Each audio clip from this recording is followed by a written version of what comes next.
وذكر فإن الذكرى تنفع المؤمنين। আমরা এটা সবাই জানি যে কোরআনটা হলো আমাদের সকলের জন্য শিক্ষণীয় একটি কিতাব।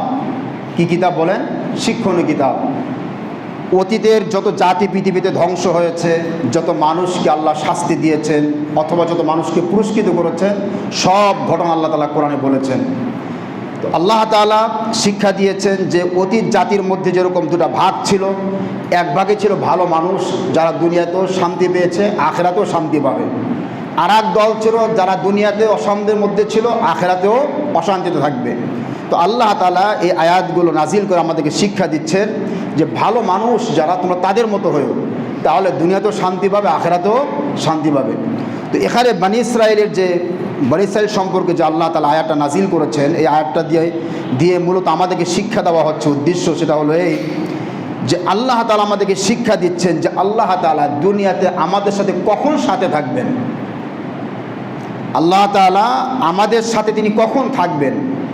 আল্লাহর সাথে থাকার অর্থ এই না যে আমরা একজন আরেকজনের পাশে যেরকম থাকি, এরকম না। তার মানে হলো আল্লাহর সাহায্য। আল্লাহ কি বলেন? সাহায্য।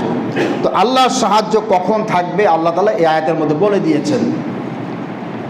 বনী ইসরাইলকে চারটা কথা বলেছেন, আমাদের জন্য চারটা জিনিস প্রযোজ্য।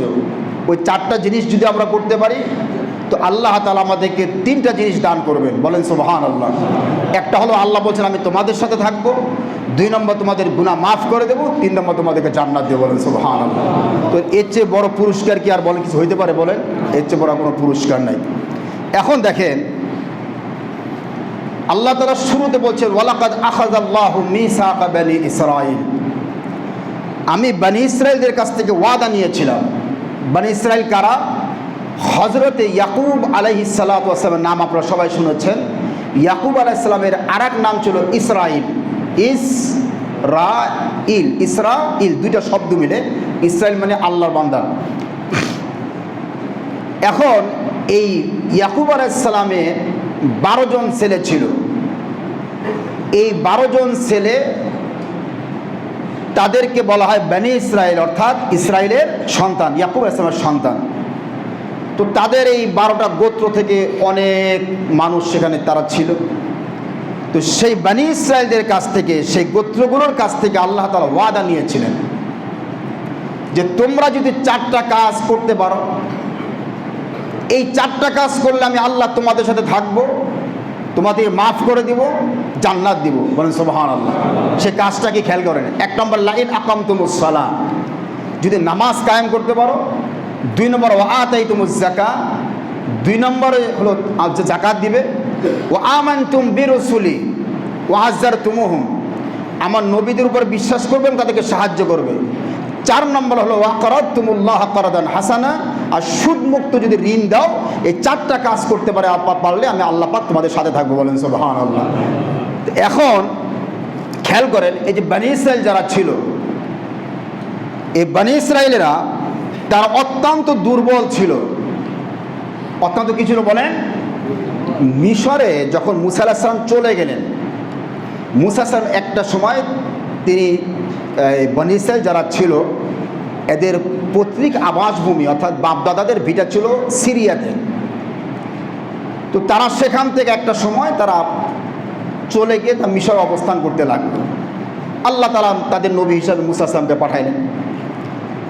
তো এই মুসা আলাইহিস সালাতু ওয়াস সালাম যখন, মূল ঘটনা কিন্তু এখান থেকে, মুসা আলাইহিস সালাম যখন তাদেরকে নিয়ে সেখানে অবস্থান করতেছিলেন, এটা আপনারা অনেক বড় হিস্ট্রি, আমি সেদিকে যাচ্ছি না, সংক্ষেপে বলছি মূল আলোচনা যাওয়ার জন্য। ওই সময় ফেরাউন মুসা আলাইহিস সালামের যে বনী ইসরাঈলের যে গোত্র লোকগুলো ছিল, তার উম্মতেরা, মুসার উম্মতেরা প্রচণ্ডভাবে তবে জুলুম অত্যাচার করেছিল। প্রচণ্ডভাবে তাদেরকে দাস বানিয়েছে, চাকর বাকর বানিয়েছে, জুলুম অত্যাচার করতো তাদের উপরে, ইমানের ব্যাপারে তাদেরকে বাধা দিত, বিভিন্নভাবে ঝামেলা তৈরি করেছিল ফেরাউন। ফেরাউনের এক তো ক্ষমতা ছিল, তার বিশাল সেনাবাহিনী ছিল, তার জনসংখ্যা ছিল, কোনো কিছুর অভাব ছিল না ফেরাউনের। আর মুসা আলাইহিস সালাতু ওয়াস সালাম এবং এই বনী ইসরাঈল তার উম্মত যারা, তাদের না ছিল সেনাবাহিনী, না ছিল ক্ষমতা, না ছিল জনবল, সব দিক থেকে তারা দুর্বল ছিলেন। ফেরাউন ছিল শক্তিশালী, বনী ইসরাইল ছিল বলে দুর্বল ছিল। আল্লাহ কোরআনের সূরা কাসাসের 5 নম্বর আয়াতে বলছেন, অনুরিদু, খেয়াল করেন সবাই, অনুরিদু আন্নামুন্না আলাল্লাযীনা ইসতুদঈফু ফিল আরদ। আল্লাহ বলছেন আমি ইচ্ছা করলাম, আন্নামুন্না আলাল্লাযীনা ইসতুদঈফু ফিল আরদ, ওই সকল লোকগুলোর উপর আমি দয়া করব, ইসতুদঈফু ফিল আরদ, যাদেরকে জমিনের মধ্যে দুর্বল মনে করা হয়, যাদেরকে মিশরে দুর্বল মনে করা হয়, আমি আল্লাহ ইচ্ছা করলাম যে আমি তাদের উপর দয়া করব। বলেন সুবহানাল্লাহ। খেয়াল করবেন আয়াতগুলো, উস্তুদিফু একটা কোরআনের বাক্য, আমি গ্রামের যাচ্ছি না, আপনার হয়তো অনেকে বুঝতে কষ্ট হবে, সহজে বুঝেন। এই শব্দ দিয়ে আল্লাহ বুঝাইলেন উস্তুদিফু, তাদেরকে দুর্বল মনে করা হতো, মনে করা এক জিনিস আর বাস্তবটা কিন্তু আর এক জিনিস। তোমরা তাদেরকে দেখতেছো যে তাদের সৈন্য নাই, তাদের জনসংখ্যা নাই, তাদের ক্ষমতা নাই, তোমরা দুর্বল মনে করতেছো, কিন্তু আসলে তারা দুর্বল না, আসলে তারা শক্তিশালী, কারণ আমি আল্লাহ পাক তাদের সাথে আছি। বলেন সুবহানাল্লাহ। এই দুর্বল লোকগুলোকে উপরে আল্লাহ দয়া করবেন কিভাবে? আল্লাহ বলছেন ওয়ানাজআলাহুম আইম্মাতান ওয়ানাজআলাহুমুল ওয়ারিসিন, যে আমি আল্লাহ এমন একদিন আসবে যে আজকে মিশরের ক্ষমতায় ফেরাউন, এমন একদিন আসবে ফেরাউনকে ঝাঁটিয়ে আমি দূর করে দিয়ে এই মিশরের ক্ষমতা, ওয়ানাজআলাহুম আইম্মাতান, মিশরের ক্ষমতা, মিশরের ইমাম, নেতা বানাবো আমি বনী ইসরাইল থেকে। বলেন সুবহানাল্লাহ। এবং ওয়ানাজআলাহুমুল ওয়ারিসিন, আমি ফেরাউনকে শেষ করার পরে গোটা মিশরের সমস্ত সম্পদ, ফেরাউনের যা ছিল সম্পদ, বাগান, হাতি, ঘোড়া ইত্যাদি যত কিছু আছে সব কিছুর উত্তরাধিকারী আমি বানাবো কাদেরকে? বনী ইসরাইল থেকে। বলেন সুবহানাল্লাহ। তো এখন এই যে দুর্বল, আল্লাহ তাআলা বলছে দেখো মুসা ইসলামের উম্মতেরা, তোমরা ঘাবড়ায়ও না, এমন একদিন আসবে যে আমি আল্লাহ রাব্বুল আলামিন তোমাদেরকে মিশরের ক্ষমতা দান করব, মিশরের সমস্ত কিছু আমি আল্লাহ পাক তোমাদেরকে দান করব। বলেন সুবহানাল্লাহ। এটা কি আল্লাহ করেছেন কি করেন নাই বলেন তো? কোরআনের সূরা আরাফের 137 নম্বর আয়াত আল্লাহ বলছেন, وَأَوْرَثْنَا الْقَوْمَ الَّذِينَ كَانُوا يُسْتَضْعَفُونَ مَشَارِقَ الْأَرْضِ وَمَغَارِبَهَا الَّتِي بَارَكْنَا فِيهَا। ফেরাউনকে ধ্বংস করে দিয়ে, খেয়াল করেন ফেরাউনকে আল্লাহ কি করলেন বলেন? ধ্বংস করে দিয়েছেন লোহিত সাগরে। সে ছিল বড় স্বৈরাচার। আবার আপনারা ভূমধ্য সাগরের নাম শুনেছেন আপনারা, এই ভূমধ্য সাগরের পার ঘিসে আপনার সিরিয়া, তারপরে আপনার কি বলে লেবানন, এই অঞ্চলে একটি সন্ত্রাসী গোষ্ঠী বসবাস করতো, যাদেরকে তাফসিরে এসছে যাদেরকে বলা হয় আমালেকা। কি বলা হয় বলেন? আমালেকা। আল্লাহ তাআলা বলছেন যে বনী ইসরাইল, তোমরা তো মিশরে আছো, তোমাদেরকে এক সময় যেতে হবে তোমাদের বাপদাদার ভিটায়, ওই জায়গাটা আমি আল্লাহ পাক তোমাদেরকে আবার ফিরিয়ে দেব। তোমাদেরকে তারা বের করে দিয়েছে, ওই জায়গাটা আমি আবার তোমাদেরকে ফিরিয়ে দেব। তারা কিন্তু সাহস করতেছিল না যে আল্লাহ ওইখানে তো আমালেকা নামক দুদর্শ এক শক্তিশালী একটি জাতি বসবাস করে, তাদের সাথে তো আমরা পারবো না। আল্লাহ বলছে তোমাদের চিন্তা করার দরকার নাই, ওটা দায়িত্ব আমার উপরে দিয়ে দাও। বলেন সুবহানাল্লাহ। আল্লাহ বলছেন ওয়াআওরাসনাল কওমাল্লাযীনা কানু ইসতাদআফুনা মাশারিকাল আরদ ওয়া মাগারিবাহা আল্লাতী বারাকনা ফিহা। আল্লাহ বলছে আমি ফেরাউনকে ডুবিয়ে দিয়ে শেষ করে দিয়ে মিশরের ক্ষমতায় বসালাম বনী ইসরাইলকে, আবার আমালেকাদেরকে ধ্বংস করে আমি আল্লাহ গোটা রাজ্যটা আমি আল্লাহ বনী ইসরাইলকে দিয়ে দিলাম। বলেন সুবহানাল্লাহ। ওয়াআওরাসনাল কওমাল্লাযীনা কানু ইসতাদআফুনা মাশারিকাল আরদ ওয়া মাগারিবাহা আল্লাতী বারাকনা ফিহা। মাশারিক ও মাগারিব, পূর্ব এবং পশ্চিম, মিশর এবং সিরিয়া, দুই জায়গায় আল্লাহ বলছেন আমি ক্ষমতা আল্লাহ পাক বনী ইসরাইলকে দিয়ে দিলাম। বলেন সুবহানাল্লাহ। অথচ তারা কি ছিল বলেন? দুর্বল ছিল। কি ছিল বলেন? দুর্বল ছিল। এখন আল্লাহ তাআলা দেখেন, আল্লাহর অবস্থাটা দেখেন, আমাদেরকে কি শিক্ষা দিচ্ছেন আল্লাহ এখান থেকে। আজকে যদি গোটা পৃথিবীর দিকে আপনারা তাকান, আমরা মুসলমানরা সবল না দুর্বল বলেন? দুর্বল। চতুর্দিকে আমরা মার খাচ্ছি। আল্লাহ তাআলা বলছেন যে তোমরা যদি বনী ইসরাইল যে 4টা কাজ করেছে, নামাজ পড়েছে, যাকাত দিয়েছে, রসুলদেরকে সাহায্য করেছে, রসুলদেরকে সাহায্য করার মানে হলো রসুলরা যে দাওয়াত দিয়েছেন সেই দাওয়াত তারাও দিয়েছে, তাদের দায়িত্ব তোমরা পালন করবা। আমরা যদি রসুল করিম সাল্লাল্লাহু আলাইহি ওয়াসাল্লামের দাওয়াতের মিশন নিয়ে যদি আমরা চলি, নামাজ পড়ি, যাকাত দেই, রসুল যা বলেছেন সেটা প্রচার করি, আর কর্জে হাসানা দেই, তো আমাদের যে বর্তমান অবস্থা, দুর্বল অবস্থা আমাদের, এই অবস্থায় আল্লাহ তাআলা ওয়াদা করেছেন যে আমি আল্লাহ পাক তোমাদেরকে পৃথিবীর ক্ষমতা দান করবো। বলেন সুবহানাল্লাহ। বনি ইসরাইল যেরকম 4টা কাজ করার কারণে তাদেরকে দুনিয়াতে ক্ষমতা দিয়েছিলাম, তারা শক্তিশালী হয়েছিল, কাফেরদের উপরে তারা গোটা বিশ্বব্যাপী তারা নেতৃত্ব দিয়েছে বনি ইসরাইল ওই সময় গোটা অঞ্চল আরবে। ঠিক মুসলমানরা তোমাদের মধ্যে যদি 4টা গুণ থাকে তো আমি আল্লাহ রাব্বুল আলামিন তোমাদেরকেও এই পৃথিবীর ক্ষমতা দান করবো। বলেন সুবহানাল্লাহ। কোরআনে আছে না নাই? বলেন আছে না নাই? আছে। সূরা নূর 55 নম্বর আয়াত আল্লাহ বলছেন, ওয়াদাল্লাহুল্লাযীনা আমানু মিনকুম ওয়া আমিলুস সালিহাতি লায়াস্তাখলিফান্নাহুম ফিল আরদ কামা ইসতাখলাফাল্লাযীনা মিন ক্বাবলিহিম। আল্লাহ তাআলা বলছেন, আল্লাহ বলছেন ওয়াদাল্লাহুল্লাযীনা আমানু, আমি ইমামদের সাথে আমি ওয়াদা করেছি। আল্লাহর ওয়াদা সত্য না মিথ্যা? বলেন সত্য। আল্লাহ বলেন ওমান আসদাকু মিনাল্লাহি কিলা, আমার চেয়ে সত্যবাদী পৃথিবীতে কে হতে পারে? বলেন সুবহানাল্লাহ। তো আল্লাহ বলছেন যে ওয়াদাল্লাহুল্লাযীনা আমানু মিনকুম, তোমাদের মধ্য থেকে যারা ঈমানদার, ওয়া আমিলুস সালিহাত, যারা ভালো কাজ করবে, লায়াস্তাখলিফান্নাহুম ফিল আরদ, এই গোটা পৃথিবীতে আমি আল্লাহ পাক তোমাদেরকে শাসন ক্ষমতা দান করব। বলেন সুবহানাল্লাহ। কামা ইসতাখলাফাল্লাযীনা মিন ক্বাবলিহিম, যেরকম তোমাদের পূর্ববর্তী বনি ইসরাইলকে দান করেছিলাম। বলেন না সুবহানাল্লাহ। তাদেরকে যেরকম পুরো বিশ্বব্যাপী ক্ষমতা দান করেছিলাম, আমি আল্লাহ রাব্বুল আলামিন ঠিক তোমাদেরকে ওইভাবে ক্ষমতা দান করব। বলেন সুবহানাল্লাহ। হাদিসে এসেছে আল্লাহ তাআলা রাসূল সাল্লাল্লাহু আলাইহি ওয়াসাল্লামের সাথে 3টা ওয়াদা করেছেন। কয়টা ওয়াদা করেছেন? বলেন কয়টা ওয়াদা করেছেন? 3টা।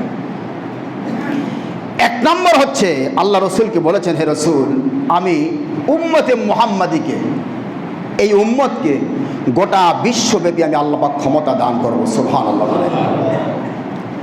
2 নম্বরে এই ইসলাম ধর্মকে গোটা বিশ্বের মধ্যে আমি শক্তিশালী করব। সুবহানাল্লাহ বলেন। 3 নম্বরে আল্লাহ তাআলা বলেছেন এই উম্মতে মুহাম্মাদিকে এমন শক্তি দান করব যে তাদেরকে দেখলে শত্রুরা ভয় করবে। বলেন সুবহানাল্লাহ। এই ওয়াদা আল্লাহ তাআলা পূরণ করেছেন। খেয়াল করেন, এই যে 3টা ওয়াদা দিয়েছেন, এটা সূরা নূরের ওই 55 নম্বর আয়াতেরই ব্যাখ্যা। রাসূল সাল্লাল্লাহু আলাইহি ওয়াসাল্লাম যখন পৃথিবীতে ছিলেন, এই আয়াত তো তার উপরে নাজিল হয়েছে। তিনি যখন পৃথিবীতে ছিলেন, আশপাশ বাহরাইন, ওমান, তারপরে আপনার এই যে আরব, তারপরে সংযুক্ত আরব আমিরাত, ইয়েমেন, এই মোটামুটিগুলো তখন ইসলামী রাষ্ট্রের মধ্যে চলে এসেছিল। আবু বকর যখন ক্ষমতা আসলেন আর একটু বাড়ল। ওমর রাদিয়াল্লাহু তাআলা আনহু যখন ক্ষমতা আসলেন, ইসলামী রাষ্ট্রের সীমানা অনেক দূর বেড়ে গেল। বলেন সুবহানাল্লাহ। তাফসীরের মধ্যে এসছে নবীদের পরে আল্লাহ তাআলা হযরত ওমরকে এমন শাসন ব্যবস্থা দান করেছেন যে তার শাসন আমলে গোটা পৃথিবীতে ইনসাফ কায়েম হয়ে গিয়েছিল। বলেন সুবহানাল্লাহ। কোত্থেকে কত রূপে তার রাষ্ট্র ছিল? মরক্কো থেকে চায়না পর্যন্ত তিনি একাই চালিয়েছেন। সুবহানাল্লাহ বলবেন না? এখন দেখেন, এই আয়াতে কিন্তু শুধু সাহাবীদের কথা বলা হয় নাই যে শুধু সাহাবীদেরকে আমি আল্লাহ পাক দান করবো, তা বলা হয়নি। উম্মতে মুহাম্মাদি, তার মানে আমরা সবাই এর মধ্যে শামিল। বলেন সুবহানাল্লাহ। সাহাবায়ে কেরাম, খেয়াল করেন, একটু তাকান সবাই এদিকে। সাহাবায়ে কেরাম রিদওয়ানুল্লাহি তাআলা আলাইহিম আজমাইন, তারা কতটা দুর্বল ছিলেন। আল্লাহ সুবহানাহু ওয়া তাআলা কোরআনুল কারীমে সূরা ফাতহের শেষের দিকে আল্লাহ বলছেন, মুহাম্মাদুর রাসূলুল্লাহ, রসুল সাল্লাল্লাহু আলাইহি ওয়াসাল্লাম, মুহাম্মদ সাল্লাল্লাহু আলাইহি ওয়াসাল্লাম আল্লাহর রসুল। ওয়াল্লাযীনা মাআহু আশিদ্দাউ আলাল কুফার, আল্লাহ সাহাবীদের গুণ বর্ণনা করছেন। সাহাবায়ে কেরাম যারা মাহু, যারা রসুলের সাথে যারা ছিলেন সাহাবীরা, তারা আশিদ্দাউ আলাল কুফার, তারা কাফেরদের জন্য তারা বড় শক্ত লোক ছিলেন। সাহাবায়ে কেরাম কাফেরদের সাথে সাহাবায়ে অত্যন্ত কঠোর ছিলেন। রুহামাউ বাইনাহুম, কিন্তু তারা পরস্পর মুসলমানদের মধ্যে তাদের সম্পর্ক ভালো ছিল। বলেন সুবহানাল্লাহ। তারাহুম, আল্লাহ বলছেন তারাহুম রুকআন সুজদান ইয়াবতাগুনা ফাদলাম মিনাল্লাহি ওয়া রিদওয়ানা। রাসূলকে বলছে, রাসূল, আপনার যে সাথীগুলো আছে সাহাবায়ে কেরাম, তারা আমি আল্লাহর অনুগ্রহ আর দয়া লাভের জন্য আপনি দেখবেন তারা সব সময় রুকু আর সিজদার মধ্যে থাকে। বলেন সুবহানাল্লাহ। সাহাবায়ে কেরাম সময় পাইলে তারা নামাজ পড়তেন। সীমাহুম ফি বুজুহিহিম মিন আসারিস সুজুদ, আল্লাহ বলছেন যে তাদের চেহারার মধ্যে নামাজ একটা ছাপ আছে। সুবহানাল্লাহ বলেন। দেখবেন যারা নামাজি যারা তাদের চেহারার মধ্যে এই কপালে একটা দাগ ঠোক পড়ে, দেখছেন না পরে? যালিকা মাসালুহুম ফিত তাওরাতি ওয়া মাসালুহুম ফিল ইনজিল। আল্লাহ বলছেন তাদের এই সাহাবীদের, রসুলের কত আগে ঈসা আলাইহিস সালাম দুনিয়া থেকে চলে গেছেন, হ্যাঁ, তার প্রায় ৩৫০০ বছর আগে মুসা আলাইহিস সালাম চলে গেছেন। তাদের ধর্মগ্রন্থ মাসালুহুম ফিত তাওরাত ওয়া মাসালুহুম ফিল ইনজিল, তাওরাত এবং ইনজিলের মধ্যে সাহাবীদের বর্ণনা আল্লাহ পাক লিখে দিয়েছিলেন। বলেন সুবহানাল্লাহ। যে রসুল আপনার সাথী হবে তারা কেমন, এখন খেয়াল করেন, এটা আল্লাহ দৃষ্টান্ত দিচ্ছেন। কাজারুইন আখরাজা শাতআহু ফাআযারাহু ফাস্তাগলাযা ফাস্তাওয়া আলা সুকি ইউজিবুজ যুররা লিয়াগিযা বিহিমুল কুফার। খেয়াল করেন, আল্লাহ বলছেন একটা গাছ, যার একটা গাছ আখরাজা শাতআহু, কেশলয় আপনারা চেনেন, কেশলয় এটা একটা কঠিন বাংলা। কেশলয় হলো, দেখবেন একটা গাছ যখন মানুষ লাগায়, বীজ থেকে চারাটা যখন বের হয়, দুই দিকে দুটো কচি ডাল বের হয়, পাতা, এটাকে আরবিতে বলা হয় শাতআহু। ছোট্ট একটা গাছ আল্লাহ দৃষ্টান্ত দিচ্ছেন। তাওরাত এবং ইনজিলে কি বলা হয়েছে সাহাবীদের ব্যাপারে আল্লাহ দৃষ্টান্ত দিচ্ছেন। একটা গাছ কাযারইন আখরাজা শাতআহু, একটা গাছ মাটি ফুঁড়ে কেবল বের হয়েছে, কচি কচি পাতা, দুই দিকে ডাল দুইটা। নরম না শক্ত বলেন? নরম, কচি একবারে, দুর্বল। ফাআযারাহু ফাস্তাগলাযা ফাস্তাওয়া আলা সুকি, এই ডালটাকে এখন আস্তে আস্তে বাড়বে না? বলেন, আস্তে আস্তে ডালগুলো বাড়বে, এটার আরো ডাল বাড়বে, বেড়ে কাণ্ডের উপরে, গাছের যে গোড়াটা আল্লাহ বলছেন ফাস্তাওয়া আলা সুকি, গাছের যে গোড়াটা আছে গোড়াটার উপরে ওই ডালগুলো এক একটা এক এক দিকে ছড়িয়ে যায়, বিশাল আকার ধারণ করে। ছোট গাছটা অনেক বড় বিশাল হয়। বট গাছ তো আপনারা দেখছেন, বট গাছ কয়েকশো লোক নিচে তার ছায়া নিচে থাকতে পারবেন, বিশাল। আগে তো ছোট ছিল গাছটা। আল্লাহ তারা বুঝাইলেন যে সাহাবায়ে কেরাম প্রথমত তারা দুর্বল ছিলেন, ছোট্ট সে চারা গাছের মতো। এই সাহাবায়ে কেরাম তারা ইমানের বলে বলিয়ান হয়ে নামাজের মাধ্যমে এত শক্তি তারা অর্জন করেছিলেন। একটা ছোট গাছ যখন আস্তে আস্তে বড় হয়ে চতুর্দিকে ছড়িয়ে যায়, সাহাবায়ে কেরাম তারা প্রথম দিকে মক্কায় দুর্বল ছিলেন, কাফেররা তাকে মারতো, ধরতো, চাইছে তাই করতো। এই সাহাবায়ে কেরাম এক সময় এমন শক্তিশালী হলেন যে গোটা বিশ্বব্যাপী তারা শাসন ক্ষমতা তার কাছে ছিল। বলেন সুবহানাল্লাহ। কিরকম সাহস ছিল সাহাবীদের! আজকে তো আমরা টায়ার একটা কি, আর আমাদের ভয়ের তো অবস্থা তো জানেনই। একটা টায়ার বাস চলে আমরা মুসলমানরা অস্থির হয়ে যাই, ভয়তে অস্থির হয়ে যাই। সাহাবায়ে কেরামদের কি সাহস ছিল! আমাদের ওই সাহস নাই, কারণ আমাদের ইমানে তো দুর্বল। তারা নামাজ, এই সলাত নামাজ, আমার মুসলমান ভাইরা, নামাজের যে কি পাওয়ার আছে, এটার মধ্যে যে কি শক্তি আছে, এটা সাহাবায়ে কেরামদের ছিল। বলেন সুবহানাল্লাহ। সাহাবায়ে কেরাম তারাহুম রুকআন সুজদান, তারা ব্যবসা বাণিজ্য করতেন, তাদের সেই ব্যবসা বাণিজ্য তাদেরকে নামাজ থেকে ফিরে দিতে পারতো না। আল্লাহ বলছেন রিজালুল লা তুলহিহিম তিজারাতুন ওয়ালা বাইউন আন যিকরিল্লাহি ওয়া ইকামিস সালাতি ওয়া ইতাইজ যাকাত। দোকানে ব্যবসা করতেন, আযান হয়েছে, সব ব্যবসা বাণিজ্য দোকান ক্লোজ করে দিয়ে তারা সব মসজিদে চলে যেতে। বলেন সুবহানাল্লাহ। চাকরির সময় সাহাবায়ে কেরাম, আমরা তো আজকে চাকরির দোহাই দিয়ে নামাজ পড়ি না অনেকেই, সাহাবায়ে কেরাম লড়াইয়ের ময়দানে, লড়াই চলছে কাফেরদের সাথে। রাসূল সাল্লাল্লাহু আলাইহি ওয়াসাল্লামের জীবনে মাত্র জিহাদ, একটা জিহাদে তার নামাজ কাজা হয়েছিল, সেটা গজওয়ায়ে আহজাব, খন্দকের লড়াইতে। নামাজ পড়ার কোনো সুযোগ ছিল না, কাফেররা এমনভাবে ঝাঁপিয়ে পড়েছিল। ইসলামের নিয়ম হলো যখন কোথাও যুদ্ধ চলবে, এক দল নামাজ পড়বে আর এক দল যুদ্ধ করবে, ওই দল ফিরে আসবে তো এই দল যে যুদ্ধ করবে, এটা হলো নিয়ম। যুদ্ধের ক্ষেত্রেও আল্লাহ তাআলা নামাজকে মাফ করেন। বলি সুবহানাল্লাহ। তো সাহাবায়ে কেরাম এই নামাজ তারা কোনো ক্ষেত্রেই, তারা জীবনে কোনো ক্ষেত্রে তারা নামাজ বাদ দিতেন না। আজকে আমাদের দেশে, মুসলিম দেশে আজকে পদোন্নতি হয়, কে কত বেশি মানুষের ঠকাইতে পারবে, মানুষের কে কত বেশি ক্ষতি করতে পারবে, কে বেশি দালালি করতে পারবে, এর উপরে ভিত্তি করে প্রমোশন হয়। কি বলে ঠিক কিনা? আল্লাহ রাসূল সাল্লাল্লাহু আলাইহি ওয়াসাল্লামের যুগে প্রমোশন হতো কার নামাজ কত সুন্দর, এটা দেখে। বলেন সুবহানাল্লাহ। হযরত ওমর যখন খলিফা, বলছিলাম চায়না থেকে মরক্কো পর্যন্ত যখন তিনি রাষ্ট্র ক্ষমতার মালিক, তিনি বলছিলেন যে আমার প্রত্যেকটা গভর্নর হবে নামাজি, যার নামাজ সুন্দর আমি তাকে গভর্নর বানাবো। বলেন সুবহানাল্লাহ। তো এই নামাজ তারা গুরুত্ব দিয়েছিলেন, নামাজের গুরুত্ব তাদের মধ্যে ছিল, এমন শক্তি তাদের মধ্যে ছিল। দেখেন ওই যে আল্লাহ রসুল বলেছেন যে আমার উম্মতের মধ্যে কিছু মানুষ হবে, আল্লাহ ওয়াদা দিয়েছেন, তারা তাদেরকে দেখলে কাফেররা ভয় থরথর করে কাঁপবে। আমাদেরকে দেখে কাঁপে না, আমরা কাঁপি? এখন বলেন আমরা কাঁপি। আর সাহাবায়ে কেরামদের যুগে তাদেরকে দেখে কাফেররা কাঁপতো, কারণ তারা ছিল আসল খাঁটি নামাজি। বলেন সুবহানাল্লাহ। সাহাবীদের যুগে দুইটা শক্তি ছিল, একটা পারস্য সাম্রাজ্য আর একটা রোম সাম্রাজ্য। এখন যে পৃথিবীতে সবচেয়ে শক্তিশালী হলো আমেরিকা এবং রাশিয়া, ওরকম সাহাবায়ে কেরামদের সময় দুইটা শক্তি ছিল, একটা হলো পারস্য আর একটা কোনটা বলেন রোম, যেটা ইটালিতে রোম রাজধানী, আর পারস্য হলো ইরান। ইরানের রাজধানী ছিল তখন সাহাবীদের সময়, এখন তো তেহরানে। সাহাবীদের জমানায় ইরানের রাজধানী ছিল মাদায়েন। নামটা কি বলেন? মাদায়েন। এই মাদায়েনে পারস্য সম্রাটের রাজপ্রাসাদ ছিল, সাদা একটা বিল্ডিং ছিল, শ্বেত প্রাসাদ বলা হয়। বর্তমানে যে ডোনাল্ড ট্রাম্প যেখানে থাকে এটাকে কি বলা হয় বলেন? হোয়াইট হাউস, মানে সাদা বাড়ি। এটা তার ঘর, তার অফিস। এটা ওই সময় পারস্য সম্রাটের শ্বেত প্রাসাদ ছিল, সাদা একটা পাথর দিয়ে সে বিল্ডিং বানিয়ে রাজকীয় বাড়ি বানিয়েছে। শক্তিশালী দেশের শক্তিশালী বাদশা কি বাড়ি, তার আলিশান বাড়ি। সাহাবায়ে কেরাম রসুল ভবিষ্যৎবাণী করেছিলেন গজওয়ে আহজাবের সময়, যখন তিনি একটা পাথর তার সামনে পড়েছিল, তিনি পাথরের জন্য কোপ মেরেছিলেন। তিনি বলেছেন যে আল্লাহ আমাকে ওয়াদা করেছেন ওই শ্বেত প্রাসাদটা আমার উম্মতকে আল্লাহ দান করবে। বলেন সুবহানাল্লাহ।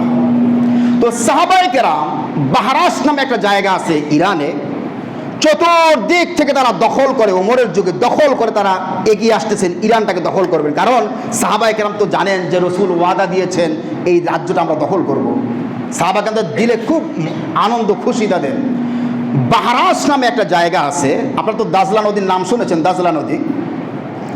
চতুর্দিক থেকে ইরাক, তারপরে আপনার লেবানন সব দখল করে আস্তে আস্তে, ফিলিস্তিন দখল করে করে করে করে আস্তে আস্তে আস্তে আস্তে আস্তে তারা ইরানের দিকে আসতেছে। ইরানকে চতুর্দিকে ঘিরে ফেলেছে। সাহাবায়ে কেরাম কি সাহস, চিন্তা করছেন আপনারা? হাতে অস্ত্র নাই তেমন, পৃথিবীর সবচেয়ে শ্রেষ্ঠ সুপার পাওয়ারের সাথে তারা লড়াই করবে, হাতে অস্ত্র নাই, ভাঙ্গা তরবারি, কিন্তু এই ভিতরটা তাদের শক্তিশালী ছিল। বলেন সুবহানাল্লাহ।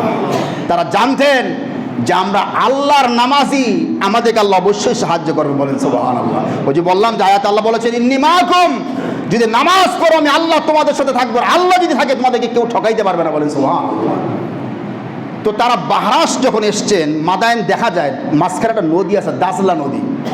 চলে এসছেন তারা একবার রাজপ্রাসাদের কাছাকাছি। সাদ ইবনে আবি ওয়াক্কাস রাদিয়াল্লাহু তাআলা আনহু নেতৃত্ব দিচ্ছেন এই লড়াইতে। বাহরাসে আসার পরে মাঝখানে দাজলা নদীর একটা সেতু আছে, মুসলমান সৈন্যরা ওই পারে অপেক্ষা করছে। ওই পাশে ইরানের সৈন্যরা পুরো বিল্ডিং ঘেরাও করে রেখেছে তারা, যাতে মুসলমান ঢুকতে না পারে। সাদ ইবনে আবি ওয়াক্কাস দাজলা নদীর সামনে দাঁড়ালেন। দাঁড়িয়ে তিনি বললেন আল্লাহি লা ইয়ানসুরান্নাল্লাহু ওয়ালিয়াহু ওয়া লা ইয়ানসুরান্না দীনাহু ওয়া লা ইয়াহজিমান্না আদুওয়াহু। আমার সাথীরা শুনে রাখো, আমরা হচ্ছি নবী মুহাম্মদুর রাসূলুল্লাহ সাল্লাল্লাহু আলাইহি ওয়াসাল্লামের সাথী। আমরা আজকে অবশ্যই আল্লাহ আমাদেরকে সাহায্য করবে। বলেন সুবহানাল্লাহ। ওয়া লা ইউযহিরান্না দীনাহু, এই ইসলামকে আল্লাহ জয়যুক্ত করবেন। সুবহানাল্লাহ বলেন।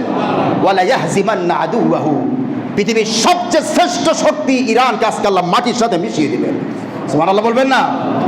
সাদ ইবনে আবি ওয়াক্কাস বলেছে আমার সাথীরা তোমরা কোথায়? বলে আমরা লব্বাইক, উপস্থিত আমরা। ওরা ব্রিজ ভেঙে দিয়েছে যেন সাহাবায়ে কেরাম যেতে না পারে। সাহাবায়ে কেরাম সাদ ইবনে আবি ওয়াক্কাস তিনি বলছেন সবাই নদীর উপর দিয়ে ঘোড়া চালিয়ে দাও।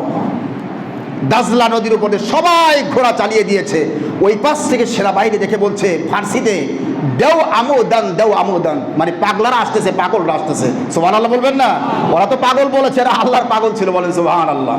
সাহাবায়ে কেরাম তাফসীরের মধ্যে এসছে, আপনার আশ্চর্য হবে আপনারা শুনলে, প্রত্যেকটা ঘোড়া নদীর উপর দিয়ে পার হয়ে গেছে, একটা ঘোড়ার খুরের মধ্যে পানির ছোঁয়া লাগে না। বলেন সুবহানাল্লাহ। ওপারে গেছেন, যাওয়ার পরে সব সৈন্য ইয়াজদিগার ছিল, পারস্য সম্রাট। মুসলমানদের বেশি সাহাবী ছিলেন না, ৩৫০০ কি ৪০০০ ছিলেন। তাদেরকে দেখে পারস্যের বিশাল সেই সেনাবাহিনী তারা পালাতে শুরু করলো। ইয়াজদিগার ছিল রাষ্ট্রপ্রধান, ওই জমানার ডোনাল্ড ট্রাম্প। ইয়াজদিগার পালিয়ে গেল। সাহাবায়ে কেরাম মাদায়েনের সেই রাজপ্রাসাদে গিয়ে ইসলামের পতাকা তুলে দিলেন। সাদ ইবনে আবি ওয়াক্কাস সহ সমস্ত সাহাবায়ে কেরাম সেজদায় পড়ে গেলেন, বলে সুবহানাল্লাহ। দখল হয়ে গেল পুরাটা।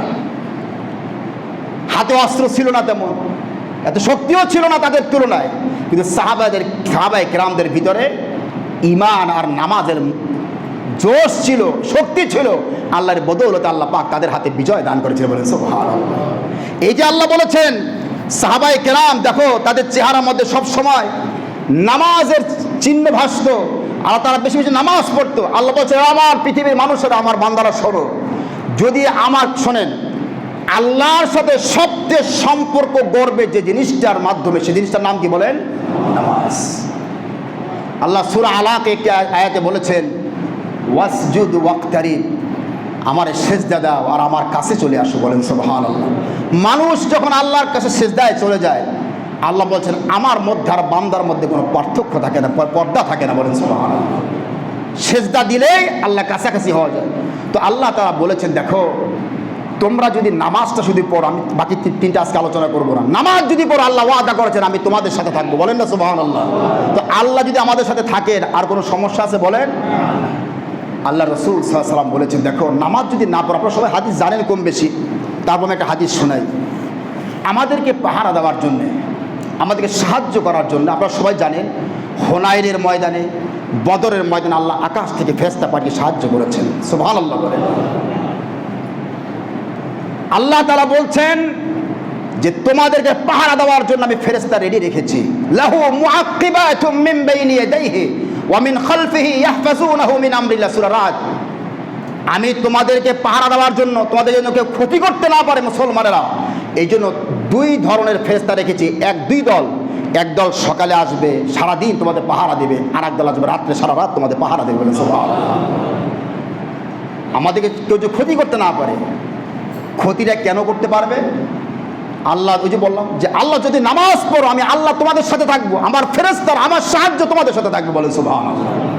আর যদি নামাজ না পড়ো, আল্লাহ রাসূল সাল্লাল্লাহু আলাইহি ওয়াসাল্লাম হাদিসে বলেছেন, খেয়াল করেন, ফামান তারাকাহা মুতাআম্মিদান ফাকাদ বারিয়াত মিনহু যিম্মাতু।